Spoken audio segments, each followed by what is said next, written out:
Hi, this is Pastor Steve of North Hollywood First United Methodist Church. If you've ever been to South America, there are these things that are referred to as the Nazca lines. And when you're walking on the ground around the Nazca lines, they just seem like piles of rocks, marks in the ground. They don't seem like anything, but the moment that you get into an aircraft and you get up into the air and you look down, you begin to realize that these lines are actually shapes and figures that have been laid out by people a long time ago. The perspective matters in how you encounter and see the Nazca lines. What if I told you that perspective also matters in the way that you see and encounter people?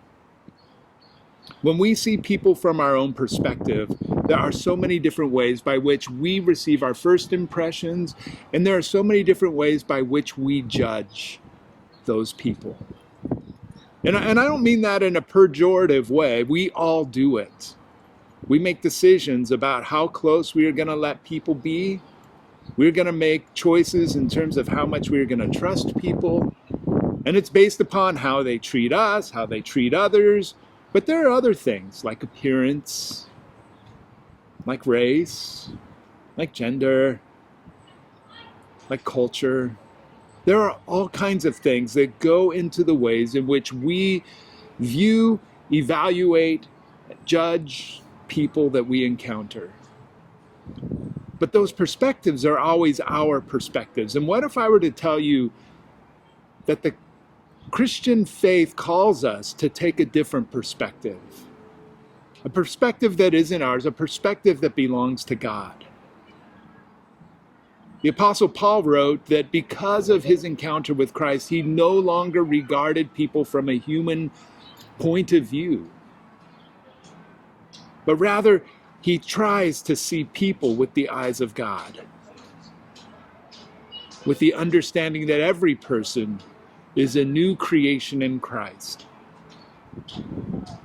And driven by the love of Christ, which makes that new creation possible, he either sees people as someone who has been recreated or someone who is being recreated. What would that do to our society if we were to take on that new perspective and that we would see one another as new creations? I think it would be revolutionary. And I think that the love of Christ would be woven more throughout our lives, throughout our society. And I think that we would be more in the business of reconciling people to God and to one another than simply building the church. We're going to explore this topic a little more in this week's worship service, which you can check into on Saturday night on YouTube, or you can find it through our website. But I also invite you to in-person worship in our courtyard at 10:30 here at North Hollywood First United Methodist Church. You are a new creation, and everyone you meet is one too. May this be our new perspective, and may it be a perspective which spreads the love of Christ.